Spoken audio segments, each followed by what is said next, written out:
Everybody, welcome to Just Upright. My name is Doc Jane Ruder. I'm a doctor of physical therapy and I'm your foreign educated physical therapist guide to US application. I hope you guys are doing great. So I've been receiving messages, emails about how to help you guys with your United States application as a physical therapist. So some of you I already emailed. It is so hard for me to guide you on the step-by-step process by email because it's a very complicated process.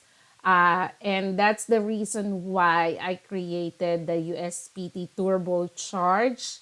I will walk you through the process step by step from start until end on that masterclass online. So that is an online recorded video updated, to this day 2024, okay, with the latest updates, FCCPT, of the things that you should be doing step by step, okay? For those of you who are asking, will you walk us through filling up the FCCPT form? It's not.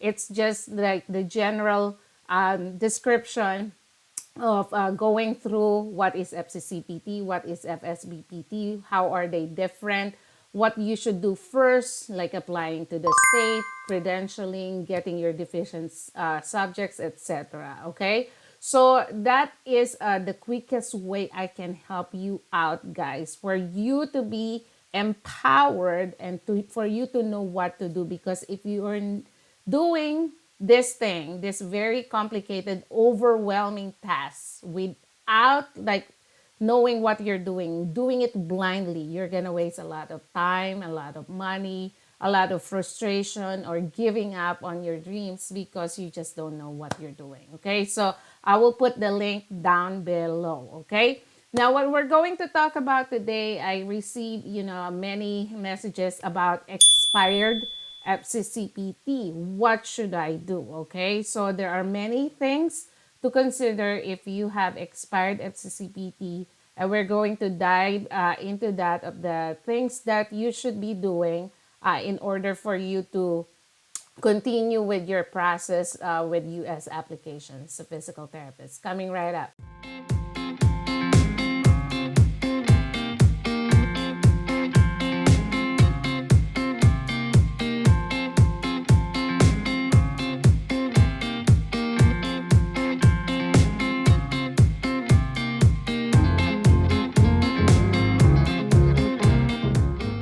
Okay, so what are the reasons why your FCCPT is expired? So I have had messages saying, like, for example, it expired because they applied 10 years ago, okay, and now they want to continue with their application.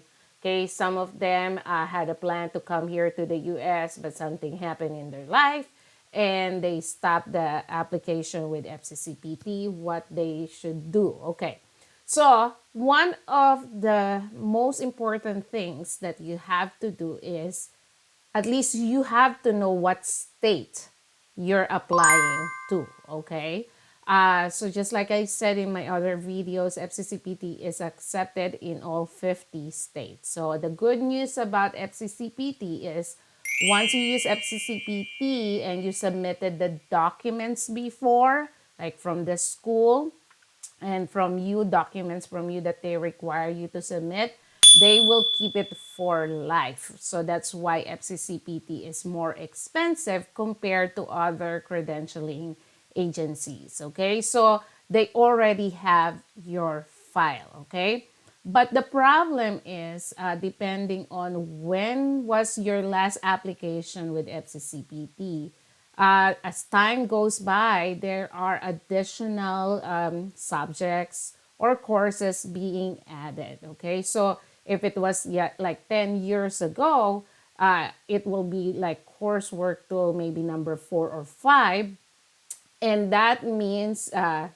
you have deficient subjects because right now it's coursework tool number 6. Okay, so it's additional training, additional courses, additional subject that you might be deficient with. Okay, so the reason why I pointed out that you should know the state where you're applying is what number one, okay, you have to email the state. and tell them that you're going to continue with your application.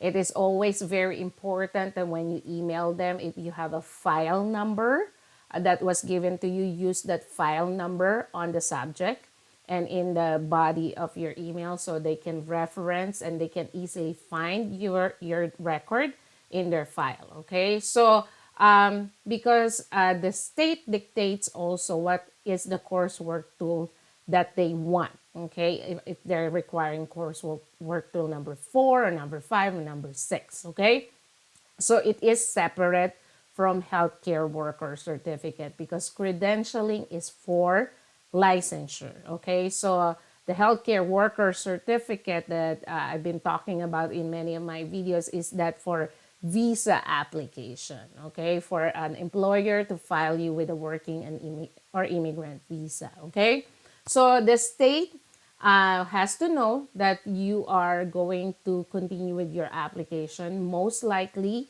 you're gonna pay the state again, okay, because it has expired. Usually, the eligibility period for the state is 1 year, okay. So you have to ask the state if they have updated requirements, okay, and you also have to tell them that you had FCCPT done and when did you have it done, and they will let you know if you need to redo your FCCPT. Okay, so this is especially true, number one, for U.S. immigrant or U.S. citizen. Okay, because the U.S. immigrant, U.S. citizen, they do not need a healthcare worker certificate because you already have the document.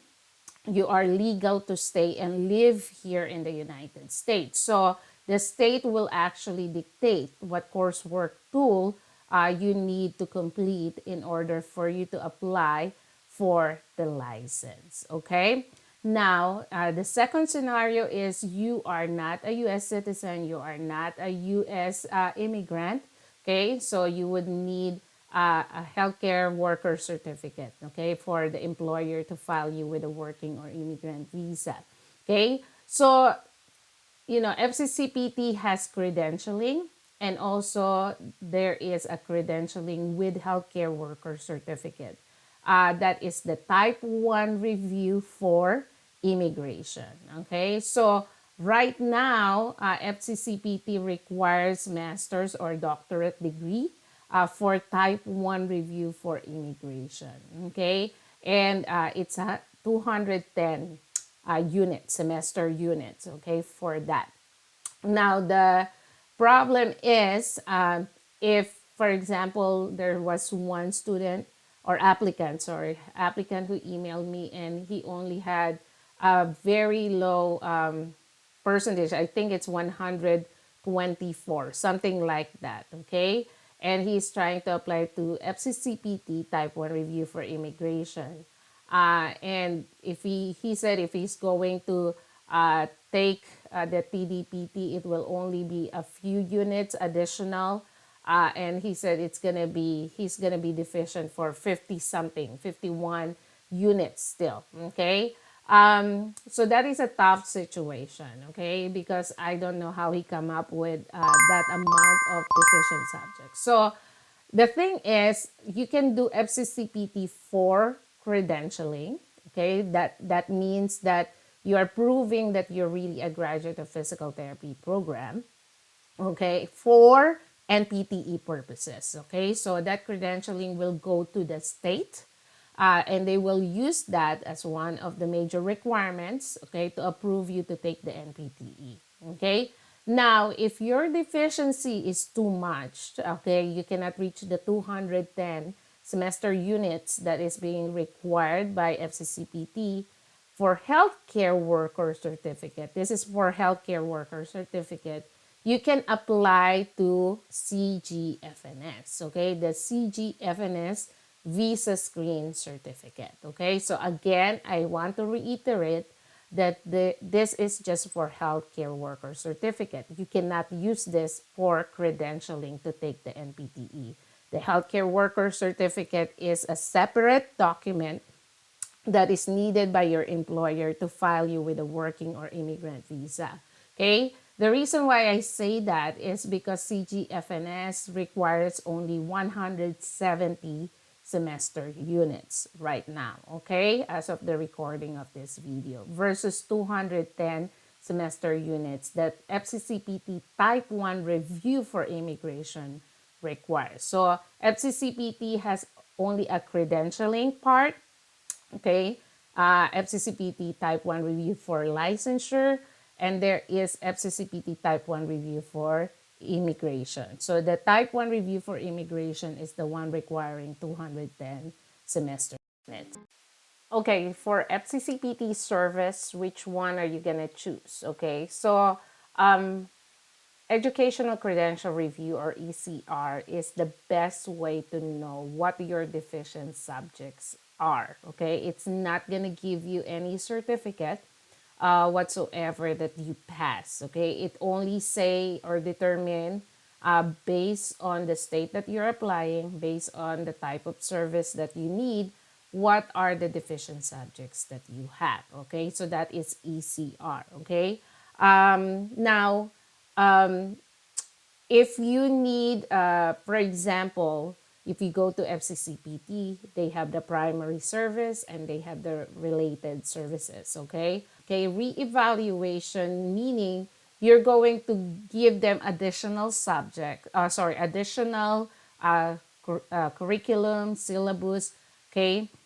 The reevaluation is only done if, for example, you already did FCCPT before, and then you took additional subjects and you finished those additional subjects, okay?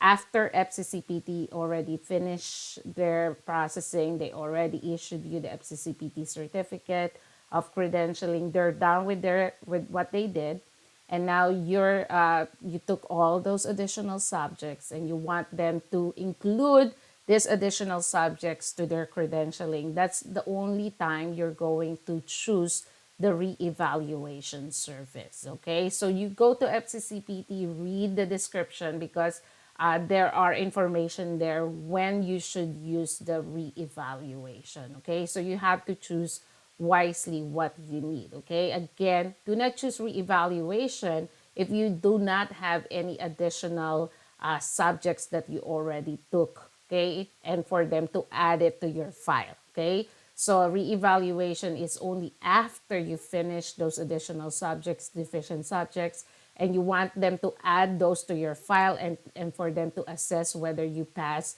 the requirement either for licensure or for immigration purposes. Okay, and so the thing is, if you feel like if there's so many years passed by and you went to get a master's degree for physical therapy or a TDPT program, and then you want to apply again to FCCPT, okay? Again, it depends on what you need. If you are a U.S. immigrant or U.S. citizen, then you just choose the type 1 review for licensure, okay, or the ECR, depending on the state. Look at what the state requires, okay?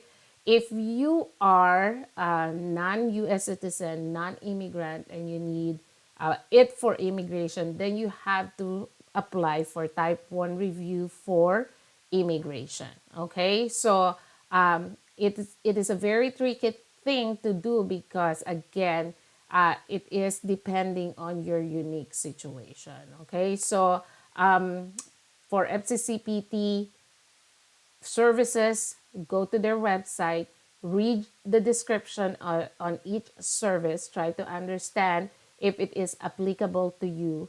And if you have anything that you need to clarify, email FCCPT so that you can get the best answer straight from them. Okay? All right, guys, I hope that is helpful for you to get some clarification about your situation. If you have additional comment or question, just put your comment down below and I will try to answer them as soon and as best as I can. Okay, for now, don't forget to subscribe. Don't forget to share this to fellow foreign educated physical therapists who's trying to find answers on how to apply here to the US as a physical therapist. And until the next video, guys, stay blessed.